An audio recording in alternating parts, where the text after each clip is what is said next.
Smile for the cameras, sister. 1. The first thing Seraphina Calder Rowe noticed was the smell of lilies. Too sweet, too heavy, funeral heavy. She opened her eyes to white petals and camera flashes. Someone was crying dramatically to her left. Not messy crying, pretty crying, the kind that involved careful dabbing of the corner of the eye so mascara didn't smear. Seraphina sat up. The lilies fell over. The casket lid loomed inches above her face. Oh, she murmured, we're doing this. A scream ripped through the chapel. The lid flew open. Light crashed in. Gasps. Phones lifted like a field of metallic sunflowers. And there she was, Seraphina Calder Rowe, formerly cancelled, formerly disgraced, formerly dead, rising from her own funeral like a bored empress who had overslept. Her black dress was tasteful, minimal, elegant, her pulse hammered against her ribs. The last memory fluttered through her skull: hate comments, doxing threads, Lysandra Vale's tearful livestream about accountability, Thaddeus Crowhurst's silence, and then, a bathtub. Water. Silence. Seraphina inhaled sharply. The air felt cold in her throat. No, she slid out of the casket, smoothed her skirt, and smiled. Sorry, she said sweetly to the horrified crowd. I must have misunderstood the RSVP. A camera flash exploded in her eyes.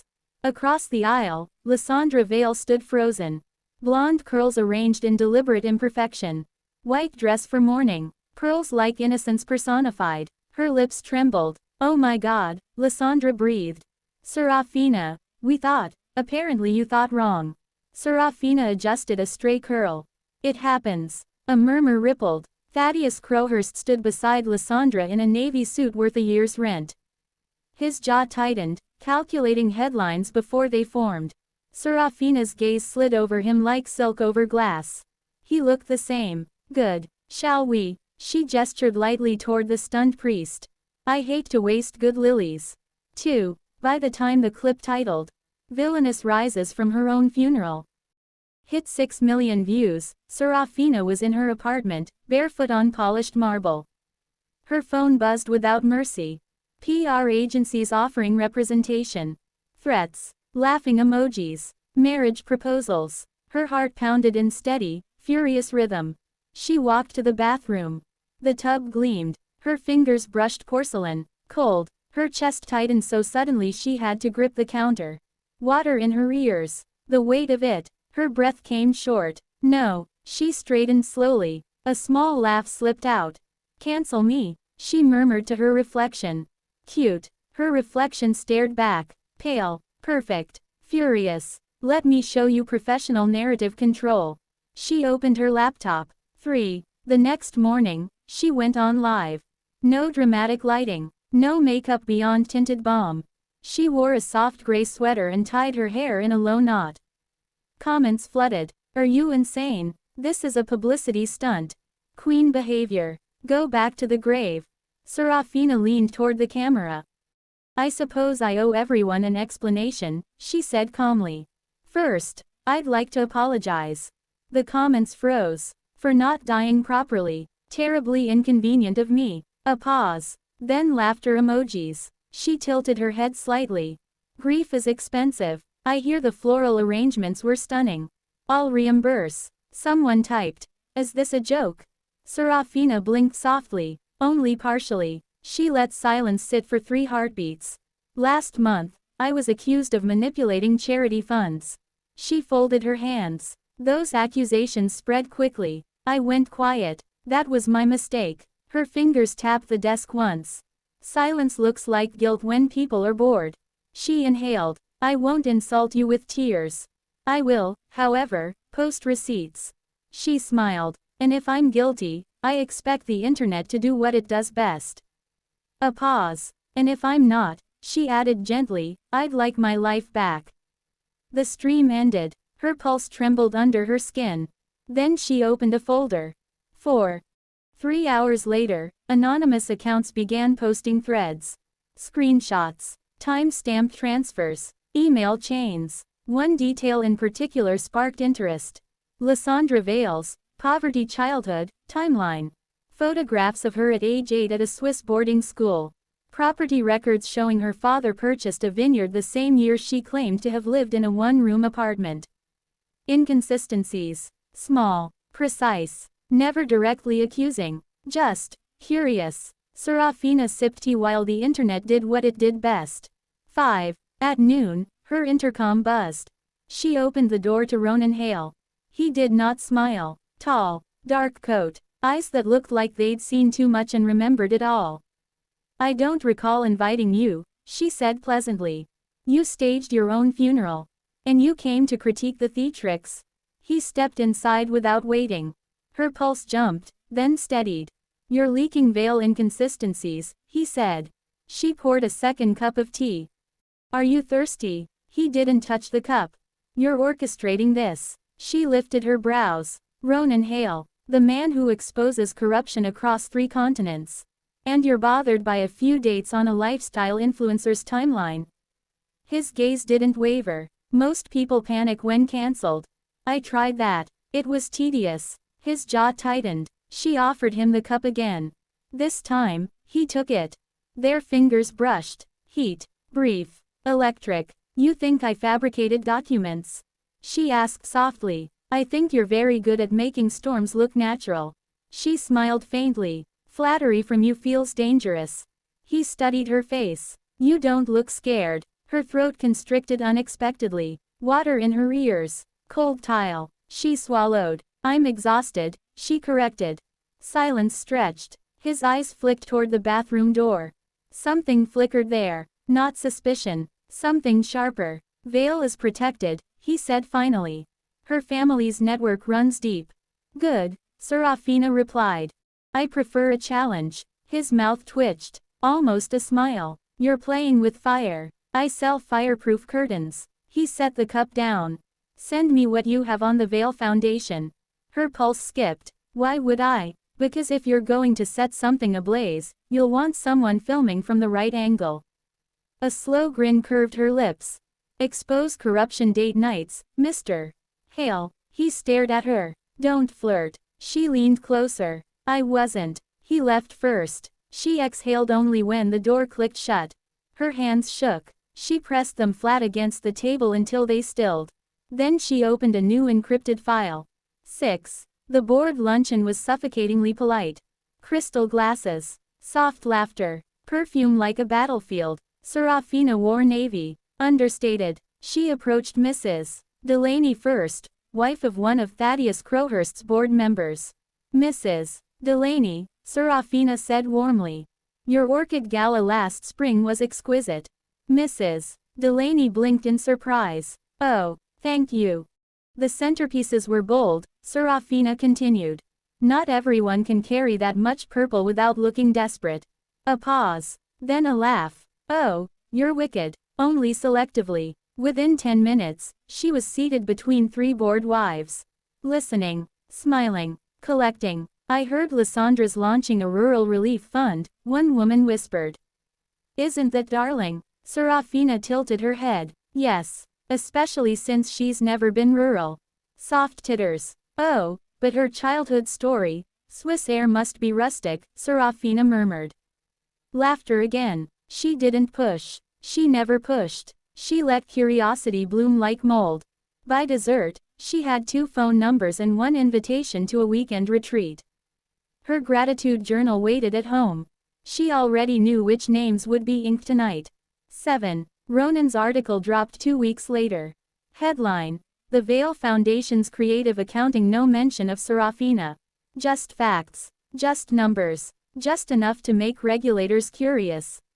The internet erupted. Lysandra went live that evening. Red eyes. Shaking voice. I have always been transparent, she sobbed. This is harassment. This is bullying.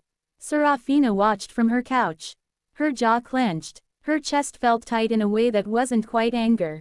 She remembered sitting in her own bathroom with her phone lighting up with death threats. She remembered refreshing comments until her vision blurred. Her fingers dug into the sofa cushion. Ronan texted, "You watching?" She typed back, "Of course. It's educational." "She's good," he replied. Seraphina's lips curved. "So am I." Her phone rang. Thaddeus. She let it buzz once. Twice. Then answered. Thaddeus, she greeted lightly. What are you doing? His voice was low, controlled. You're tearing down Vale. I'm observing financial irregularities. You're feeding Hale. She smiled faintly. Is he not housebroken? Seraphina. Her name landed heavy. Old memories flickered. Gala nights, his hand at her waist, his careful smile for cameras. You left me very quietly, she said. You were radioactive. Silence. You could have called, she added gently. His breath hitched. That would have been messy. Mess is honest, she replied. He didn't answer. I hope your PR team is hydrated, she continued sweetly. You'll need them. She ended the call first. Her hands trembled. She stood abruptly and walked to the balcony. City lights glittered. Her throat burned. She pressed her palm flat against her sternum until the ache dulled. 8. Ronan showed up unannounced again. You're escalating, he said. She opened the door wider. I prefer the term, evolving. He stepped in. You leaked board dinner photos. They were flattering. You're dismantling her support quietly. Seraphina poured wine. Wine. He accepted. Their shoulders nearly touched as they leaned against the kitchen island. You're smiling, he said. It's my default setting. His gaze dropped to her hand gripping the stem too tightly. Her knuckles were white. He reached out before thinking. His thumb brushed her wrist. Her breath caught sharply. He withdrew immediately. Sorry. She blinked. Heat spread up her neck. No one apologizes for touching me, she said softly. Should they? She looked at him. Yes. Silence. Then she laughed lightly. You're dangerous, Ronan. You say that like a compliment. It is. He hesitated. Why are you really doing this? Her smile thinned. She tried to erase me. That's not an answer. Her jaw tightened. The bathroom tile flashed in her mind. Cold water. The silence after. She swallowed. She cried on livestream while I drowned in comments, she said evenly. That felt unfair. Ronan's grip tightened around his glass. She bullied you. Seraphina's lips curved faintly. Don't simplify it. I hate when people simplify things. He set the glass down. Come with me tomorrow. Where? Court records office. She arched a brow. Is that your idea of romance? His mouth almost curved. Wear comfortable shoes. 9. They spent 6 hours digging through filings. Dust clung to her sleeves. Her hair slipped loose from its knot. Ronan rolled up his sleeves and stacked documents methodically. At one point, she sneezed violently. He blinked. Graceful. Shut up. He handed her a tissue. Their fingers brushed again. Neither pulled away immediately. A clerk coughed pointedly. Seraphina smirked. By late afternoon, they had what they needed. Offshore transfers. Silent partners. A Vale cousin linked to shell companies. Ronan leaned back in his chair. You were right. She leaned closer to the file. I usually am. He watched her profile. You enjoy this. She glanced at him. I enjoy not being helpless. He held her gaze. You don't look helpless. Her breath hitched again. She looked away first. 10. The exposé detonated. Not explosive. Not loud. Just precise. The Vale family legacy cracked.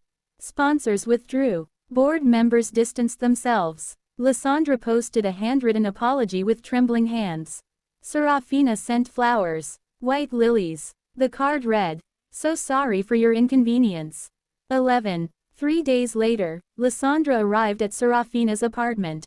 No cameras. No pearls. Her mascara smudged for real this time. You've ruined me, Lysandra hissed. Seraphina stepped aside.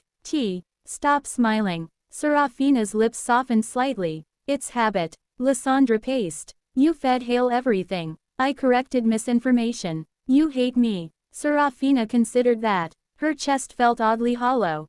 I don't, she said quietly. Lysandra froze. You should. Seraphina's fingers traced the edge of the teacup. You panicked, she said. You protected yourself. You're pretending to be gracious. Of course. Silence. Lysandra's shoulders shook once. You were supposed to disappear. Seraphina's stomach twisted. I noticed. Lysandra looked up, eyes glassy. Why didn't you fight back then? Seraphina's throat tightened. Because I couldn't breathe. Because the water was too quiet. Because I thought maybe they were right. Instead, she smiled faintly. I was busy. Lysandra stared at her for a long moment. Then she left. The door clicked shut. Seraphina stood still. Her legs gave slightly. She slid down the wall, breath coming uneven. The smile vanished. Her hands covered her face.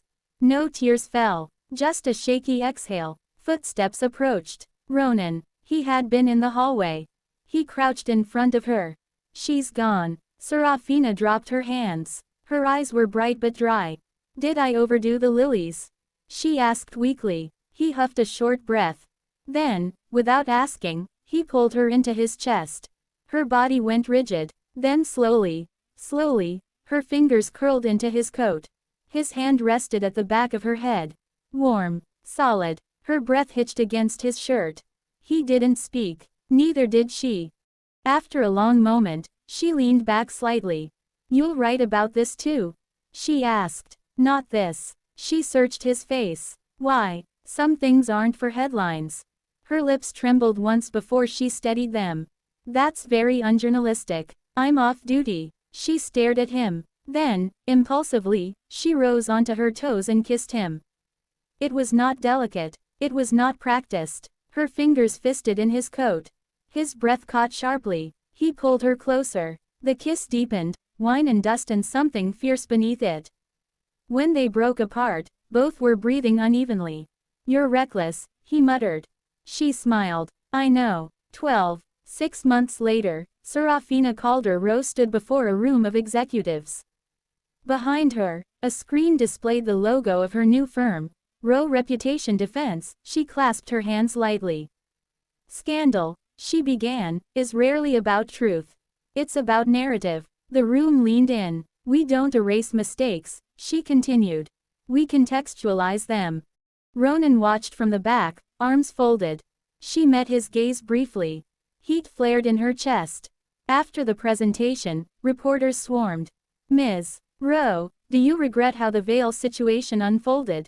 She smiled calmly. I regret the lilies. They were excessive. Laughter. Ronan stepped forward when the crowd thinned. You enjoy this too much. She leaned closer. You enjoy watching. He smirked faintly. Power couple, someone whispered nearby. Seraphina heard it. She didn't correct them. Later that night, on their balcony, the city hummed below. Ronan handed her a printed copy of his latest piece. Headline: Seraphina Rowe, Villain or Visionary.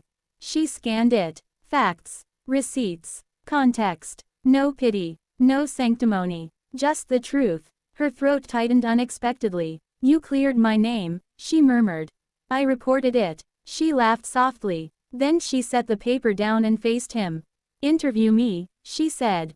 Now. Yes. He raised a brow. Why did you rise from your own funeral, Ms. Rowe? She considered. Wind tugged at her hair. City lights flickered. She looked at him, really looked at him. Then she smiled. Because I had work to do. He studied her. And now, she stepped closer. Now her hands rested against his chest. His heartbeat thudded steady under her palm. Now, she said softly, I'd like to rest. He kissed her before she could smirk. Below them, somewhere in the city, someone was probably drafting a headline. Seraphina didn't check. For once, the cameras could wait. And, thank you for watching.